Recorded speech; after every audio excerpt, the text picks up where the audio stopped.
جب نعت پڑھو جھوم اٹھوں عشق نبی میں روتی ہوئی وہ آنکھ مجھے میرے خدا دے۔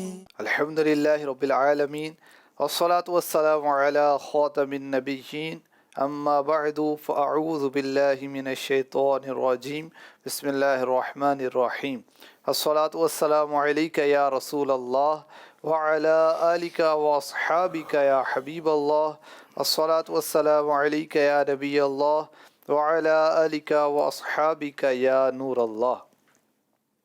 حضرت عبداللہ بن عمرو بن العاص رضی اللہ تعالی عنہ فرماتے ہیں، من صلی علی النبی صلی اللہ علیہ وسلم واحدہ صلی اللہ علیہ وملائکتہ 70 صلاۃ، جو ایک مرتبہ نبی کریم صلی اللہ علیہ وسلم پر درود پاک پڑھے گا، اللہ پاک اور اس کے فرشتے اس کے بدلے اس پر 70 بار درود بھیجیں گے۔ نام حضرت پہ لاکھ بار درود، بے عدد اور بے شمار درود، ہم کو پڑھنا خدا نصیب کرے دم بدم اور بار بار درود۔ صلو علی الحبیب صلی اللہ تعالی علی محمد۔ مدنی چینل کے ناظرین، پروگرام ہے نعت خواں صحابہ۔ اس پروگرام میں عظمت مصطفیٰ کا بیان ہم سنا کرتے ہیں۔ ابتداً قرآن کریم سے شان مصطفیٰ عرض کرتا ہوں۔ سورہ نجم آیت نمبر 1 میں اللہ پاک ارشاد فرماتا ہے، وَالنَّجْمِ إِذَا هَوَىٰ، تارے کی قسم جب وہ اترے۔ اب یہاں اس آیت مبارکہ میں جو لفظ نجم ہے، اس سے کون مراد ہے؟ اس آیت مبارکہ کی تفسیر میں مفسرین فرماتے ہیں کہ نجم یعنی تارے سے مراد حضور انور صلی اللہ علیہ وسلم ہیں، اور ہوا سے مراد جب آپ معراج سے واپس آئے، کیونکہ آگے بھی پیارے آقا علیہ الصلوۃ والسلام کا ذکر ہو رہا ہے، تو اس لیے اعلیٰ حضرت نے اس آیت کا ترجمہ یہ کیا، اس پیارے چمکتے تارے محمد کی قسم جب یہ معراج سے اترے صلی اللہ علیہ وآلہ وسلم۔ تو نجم سے مراد ذات مصطفیٰ ہے، اور اس کی بڑی پیاری وجہ علماء نے بیان کی کہ آپ کو تارے سے تشبیہ کیوں دی گئی، کیونکہ جب مسافرین رات کو سفر کرتے، جو سمندروں کا سفر کیا کرتے، تو رات میں ستاروں سے وہ رہنمائی حاصل کرتے تھے، ہدایت لیا کرتے تھے۔ تو پیارے آقا علیہ الصلوۃ والسلام کے ذریعے چونکہ ہدایت حاصل کی جاتی ہے، اس لیے اللہ پاک نے آپ کو تارے سے تشبیہ ارشاد فرمائی۔ زمین میں ہے چمک کس کی، فلک پر ہے جھلک کس کی، ماہ خورشید سیاروں ستاروں کی ضیا تم ہو، تمہارے حسن رنگی کی جھلک ہے سب حسینوں میں، بہاروں کی بہاروں میں بہار جاں فضا تم ہو۔ سبحان اللہ۔ نعتیں میرے حضور کی قرآن میں بھی ہیں، عاشقان مصطفیٰ کی زبان پر بھی ہیں، اور صحابہ کرام نے بھی نعت مصطفیٰ کو بیان کیا۔ بڑھتے ہیں حاجی شاہد صاحب کی طرف اور سنتے ہیں صحابہ کرام کے نعتیہ اشعار اور ان کی وضاحتیں۔ بسم اللہ الرحمن الرحیم۔ حضرت سیدنا حسان بن ثابت رضی اللہ تعالی عنہ کے کلام ہم پڑھ رہے ہیں۔ آپ نے شان مصطفیٰ کا بیان کیا، شفاعت مصطفیٰ کا بیان، یہ بھی ثنا خوانوں کا ایک ٹاپک ہے نعت خوانی کا، اور اس میں عقیدے کی وضاحت بھی ہے، اور بہت زبردست آپ کے سبحان اللہ جذبات ہیں۔ والناس كلهم بما قد عالهم يرجو شفاعته بذاك المشهد، تمام لوگ رسول اللہ صلی اللہ علیہ وسلم کی بارگاہ سے شفاعت کی امید رکھتے ہیں، کیونکہ آپ ہی کے کندھوں پر ان سب کی ذمہ داری ہے۔ یہ صحابہ کرام کا عقیدہ ہے کہ حضور شفاعت کریں گے، رب کی بارگاہ میں سفارش کریں گے، ہمیں بخشوائیں گے۔ اللہ اکبر۔ اچھا، اعلیٰ حضرت لکھتے ہیں، تیرے ہی دامن پہ ہر عاصی کی پڑتی ہے نظر، تیرے ہی دامن پہ ہر عاصی کی پڑتی ہے نظر، ایک جانے بے خطا پر دو جہاں کا بار ہے۔ حضرت حسان الہند رحمۃ اللہ علیہ لکھ رہے ہیں، اے میرے لجپال آقا، ہر گناہ گار کی نظر آپ کے دامن پر لگی ہوئی، امت بے شمار ہے مگر آپ کی ایک معصوم جان ہے، اور اللہ پاک نے آپ کو ایسی پاکیزہ جان عطا فرمائی ہے کہ ساری امت کے گناہوں کا بوجھ اٹھانے کے لیے آپ اکیلے ہی کافی ہیں۔ اللہ اکبر۔ حسان بن ثابت رضی اللہ تعالیٰ عنہ کتنے وہ زبردست انداز سے فرما رہے ہیں، وَالنَّاسُ كُلُّهُمْ بِمَا قَدْ عَالَهُمْ يَرْجُو شَفَاعَتَهُ بِذَاكَ الْمَشْهَدِ، تمام لوگ رسول اللہ کی بارگاہ سے شفاعت کی امید رکھتے ہیں، کیونکہ آپ ہی کے کندھوں پر ان سب کی ذمہ داری ہے، تیرے ہی دامن پہ ہر عاصی کی پڑتی ہے نظر، ایک جانے بے خطا پر دو جہاں کا بار ہے۔ اعلیٰ حضرت اسی کلام کے دو شعر اور بھی پڑھتا ہوں، وہ اسی مضمون کے ہیں۔ جوش طوفاں بحر بے پایا ہوا نا سازگار، جوش طوفاں بحر بے پایا ہوا نا سازگار، نوح کے مولا کرم کر لے تو بیڑا پار ہے۔ اعلیٰ حضرت استغاثہ کر رہے ہیں بارگاہ رسالت میں، آقا بڑا جوش ہے طوفان کا، اور ہمارا جو جہاز ہے وہ آزمائش میں ہے، اور جو کنارہ نظر نہیں آ رہا سمندر کا، ہوا بھی نا مخالف چل رہی ہے۔ آپ تو حضرت نوح علیہ السلام تو ان کے بھی آقا ہیں نا، آپ کرم کر دیں تو ہمارا بیڑا پار ہو جائے گا۔ حضرت حسان بن ثابت رضی اللہ تعالیٰ عنہ نے شفاعت مصطفیٰ کے عقیدے کو اپنے اشعار میں بیان کیا، اور میرے آقا علیہ الصلوۃ والسلام نے فرمایا، اللہ پاک کی طرف سے میرے پاس آنے والا آیا، مجھے میری آدھی امت جنت میں داخل فرمانے یا شفاعت فرمانے کا اختیار دیا۔ میرے نبی با اختیار ہے، مختار نبی کے غلام ہیں ہم، اختیار دیا گیا۔ کیا اختیار ہے؟ آدھی امت کو جنت میں لے جائیں یا پھر شفاعت آپ لے لیں۔ تو میں نے شفاعت اختیار کی۔ یہ شفاعت اس کے لیے ہے جو کسی چیز کو اللہ کا شریک نہ ٹھہرائے، یہ مشکاہ شریف کی حدیث ہے، حدیث نمبر 5600، یعنی شرک نہ کرے۔ اچھا، مفتی احمد یار خان نعیمی رحمۃ اللہ تعالی علیہ کی کیا بات ہے، حدیثوں کی آپ جو شروحات لکھتے ہیں کمال کر دیتے۔ لکھا، اس طرح کا اختیار دیا کہ محبوب تم جتنوں کی شفاعت کرو میں اتنوں کو بخش دوں۔ پہلی صورت میں حد بندی، آدھی امت،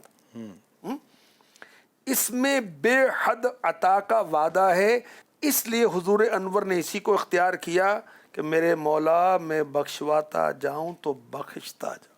سبحان اللہ۔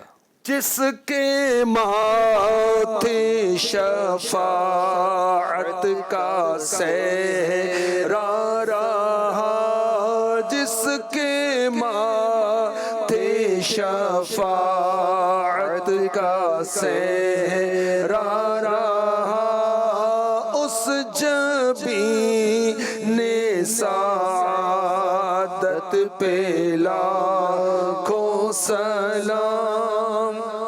حضرت حسان بن ثابت رضی اللہ تعالی عنہ مزید دیکھیں، عشق رسول کا اظہار کر رہے ہیں اور شفاعت کے عقیدے کو مزید واضح کر رہے ہیں۔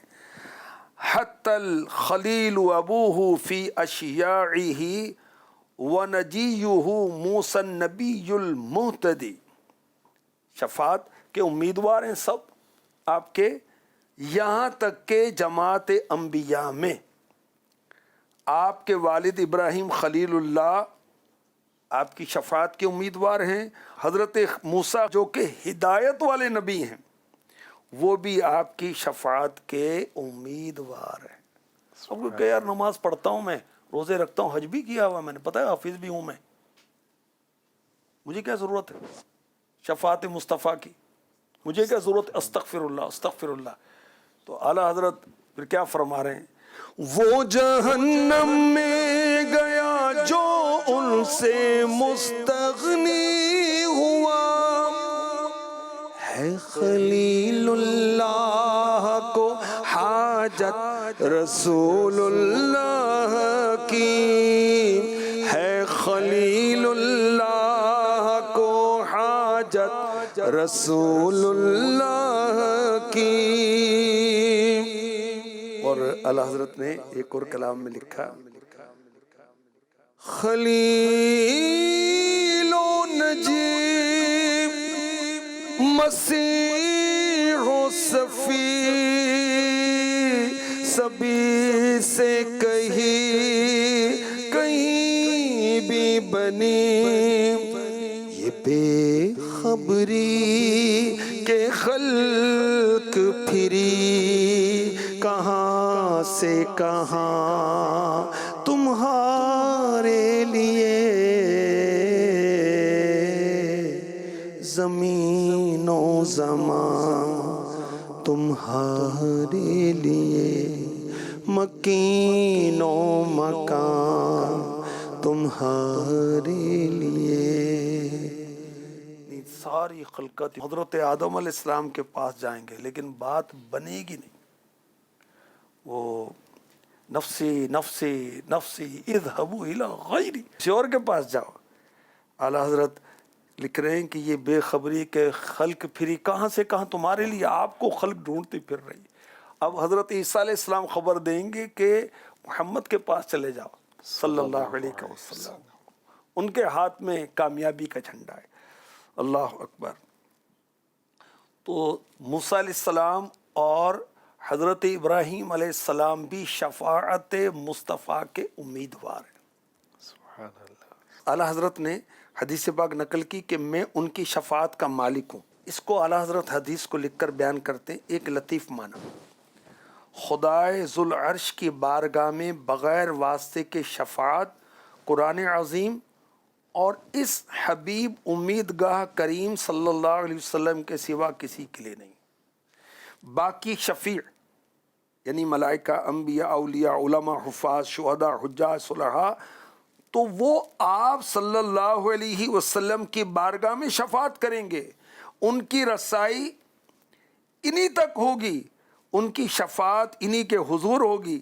پھر جن کا ذکر ان حضرات نے کیا ہو اور جن کا ذکر نہ کیا ہو، ان سب کے لیے حضور ہی اپنے رب کی بارگاہ میں شفاعت کریں گے. ہمارے نزدیک یہ معنی حدیثوں سے مؤکد پختہ ہے. وَلِلَّهِ الْحَمْدُ، اور اللہ کے لیے حمد ہے. سب تمہارے در کے رستے، ایک تم راہ خدا ہو. سب تمہارے آگے شافع، تم حضور کبریا ہو. سب کی ہے تم تک رسائی، بارگاہ تک تم رساؤ. وہ اعلیٰ حضرت کا جو رسالہ ہے 40 حدیثوں والا، جس میں شفاعت مصطفیٰ کے متعلق اعلیٰ حضرت نے 40 حدیثیں جمع فرمائی. اس میں سے کچھ اگر ناظرین کو آپ بتائیں تو. المدینۃ العلمیہ سے یہ رسالہ جاری بھی ہوا ہے، اس کی تسہیل وغیرہ کر کے جاری کیا گیا ہے. یہ اعلیٰ حضرت کا رسالہ ہے اسماع الاربعین فی شفاعت سید المحبوبین، یعنی سید المحبوبین صلی اللہ علیہ وسلم کی شفاعت کے بارے میں 40 حدیثیں سنانا. تو نام سے بھی ظاہر ہو رہا ہے کہ اس رسالے میں شفاعت مصطفیٰ کے متعلق 40 احادیث ذکر کی، اور اعلیٰ حضرت نے 40 احادیث سے پہلے 5 آیات مبارکہ بھی شفاعت سے متعلق بیان فرمائی ہیں. اور اس رسالے کے شروع میں کیونکہ سوال ہوا کہ کیا شفاعت مصطفیٰ کسی حدیث سے ثابت ہے، تو اعلیٰ حضرت نے اس پر تعجب کا اظہار کیا کہ احادیث شفاعت بھی ایسی چیز ہیں جو کسی طرح چھپ سکیں. 20 صحابہ، 100 تابعین یعنی سینکڑوں تابعین، ہزارہا محدثین ان کے راوی، حدیث کی ہر گناہ کتابیں، یعنی ہر طرح کی کتابیں ہیں کیونکہ احادیث کی مختلف طرح کی کتابیں. پھر اس کو اعلیٰ حضرت نے ذکر کیا صحاح، سنن، مسانید، معاجم، جوامع، مصنفات، ان سے مالا مال، یعنی احادیث شفاعت سے مالا مال ہیں. اہل سنت کا ہر متنفس یعنی جو زندہ دل سنی ہے، یہاں تک کہ زنان و اطفال یعنی عورتیں ہوں، بچے ہوں، بلکہ دہقانی جوہال یعنی جو دیہاتی لوگ بھی ہیں جو پڑھے لکھے نہیں ہیں، وہ بھی اس عقیدے سے آگاہ، یعنی وہ بھی شفاعت مصطفیٰ کے عقیدے کو تو مانتے جانتے ہیں. خدا کا دیدار، محمد کی شفاعت ایک ایک بچے کی زبان پر جاری صلی اللہ تعالی علیہ وسلم وبارک وشرف ومجد وکرم. فقیر غفر اللہ تعالی لہو، یعنی اعلیٰ حضرت اپنا ذکر کر رہے ہیں کہ میں نے یہ رسالہ جو ہے سمع و طاعت لاحادیث الشفاعہ، میں بہت کثرت سے ان احادیث کو جمع و تلخیص کی، یہاں بنہایت اجمال، یعنی فرماتے ہیں کہ اس رسالے میں تو ڈیٹیل ہے لیکن یہاں میں نے شارٹ کر کے صرف 40 حدیثوں کی طرف اشارت کی ہے اور اس کو ذکر کیا ہے، اور ان سے پہلے چند آیات قرآنیہ کی تلاوت کرتا ہوں۔ تو پھر آپ نے 5 آیات مبارکہ شفاعت پر بیان فرمائی، تو بہت زبردست رسالہ ہے، کچھ الفاظ مشکل ہیں لیکن المدینۃ العلمیہ کی طرف سے تسہیل ہوئی ہے، اس کو آسان کر کے ذکر کیا گیا ہے۔ تو یہ آپ دعوت اسلامی کی جو ویب سائٹ ہے اس سے وہاں سے فری ڈاؤن لوڈ بھی کر سکتے ہیں۔